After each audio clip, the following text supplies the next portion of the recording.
सफला एकादशी की व्रत कथा। आज के हमारे इस वीडियो में हम आपके लिए सफला एकादशी की व्रत कथा लेकर आए हैं। एक समय की बात है जब महाराज युधिष्ठिर भगवान श्री कृष्ण से अत्यंत महत्वपूर्ण प्रश्न पूछते हैं। हे जनार्दन, पौष मास के कृष्ण पक्ष में कौन सी एकादशी आती है और किस प्रकार इसका पालन करना चाहिए? कृपया इस बारे में मुझे बताएं। युधिष्ठिर महाराज की सुनकर भगवान केशव बोले, हे धर्मराज, पौष मास के कृष्ण पक्ष में आने वाली एकादशी का नाम सफला एकादशी है। इस एकादशी के दिन भक्तों को भगवान नारायण के विग्रह की पूजा अर्चना करनी चाहिए। मैं आपको सफला एकादशी की पौराणिक कथा सुनाता हूँ, ध्यान पूर्वक सुनिए। एक समय चंपावती नाम की एक सुंदर नगरी थी, जहाँ महिषम नाम के एक अत्यंत पराक्रमी और धर्मनिष्ठ राजा राज्य करते थे। उनके 4 पुत्र थे। राजा का सबसे ज्येष्ठ पुत्र लुंक सदैव पाप कर्मों में लिप्त रहता था।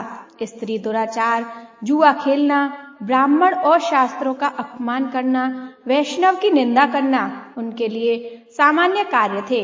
उनके इस पाप कर्मों का असर राज्य पर पड़ने लगा। एक दिन राजा महिषमती ने उसे अपने राज्य से निष्कासित कर दिया। लुंक राज्य के बाहर के एक जंगल में रहने लगा, लेकिन अभी भी उसकी पापन प्रवृत्ति में कोई कमी नहीं आई।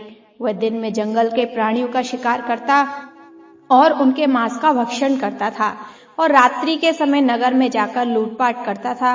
अनेक बार लोगों ने उसे चोरी और लूटपाट करते पकड़ा भी था, लेकिन लुंक के पाप कर्मों का अंत नहीं हुआ। वह जंगल में एक अति प्राचीन विशाल भगवान श्री हरि के प्रिय पीपल के पेड़ के नीचे बैठा रहता था। इस प्रकार काफी समय बीत गया। आखिरकार उसके जीवन के परिवर्तन का समय आ ही गया।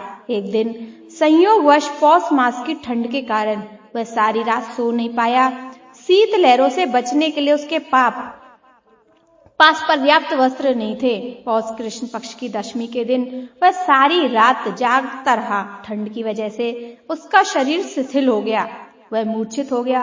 अगले दिन एकादशी के मध्य के पूर्व सूर्य की गर्मी पाकर उसकी मूर्छा दूर हुई। गिरता पड़ता वह भोजन की तलाश में निकला। पशुओं को मारने में असमर्थ था, अतः पेड़ के नीचे गिरे हुए फल उठाकर वह वापस उसी पीपल के वृक्ष के नीचे आ गया। उस समय तक सूर्यास्त हो चुका था। इस असहाय स्थिति में अपने पूर्व जन्म के कर्मों के कारण उसने भगवान नारायण को याद किया और कहने लगा, हे प्रभु, मेरी क्या स्थिति हो गई है। अब यह फल आप ही को अर्पण है, इन फलों से आप ही तृप्त हो जाइए। उस रात्रि भी ठंड के कारण वह सारी रात जागता रहा और भगवान का स्मरण करता रहा। इस प्रकार अनजाने में उसका एकादशी के व्रत का पालन हो गया। अनजाने में की गई इस तपस्या से भगवान प्रसन्न हो गए। अगले दिन सूर्य उदय होते ही एक सफेद तेजस्वी घोड़ा लुंक के पास आकर खड़ा हो गया। उसी क्षण एक आकाशवाणी हुई, हे वत्स, यह घोड़ा तुम्हारे लिए आया है। भगवान नारायण की असीम कृपा और सफला एकादशी का नियम पूर्वक पालन करने के कारण तुम्हारे समस्त पाप नष्ट हो गए। अब तुम इस घोड़े पर सवार होकर अपने पिता के पास अपने नगर में वापस चले जाओ। तुम्हारा राज्य तुम्हें वापस मिल जाएगा। ऐसी आकाशवाणी सुनकर वह गदगद हो गया। सफला एकादशी से अर्जित पुण्य फल उसके कारण उसका शरीर पुनः कांतिमान हो गया। उसी क्षण वह अपने राज्य को वापस आया और अपने पिता से क्षमा याचना करने लगा और उन्हें सारा वृतांत कह सुनाया। उसके पिता ने जब उसे समस्त सद्गुणों से युक्त देखा तो वह अत्यंत प्रसन्न हुआ और लुंक को राज्य का कार्यभार संभालकर वह वन को तपस्या के लिए चले गए। इस प्रकार लुंक ने अपने राजकुमार होने के सभी दायित्वों को निभाया। अपने पिता के पद चिन्हों का अनुसरण करते हुए अपने देह को त्यागने के बाद वैकुंठ लोक को प्राप्त हुआ।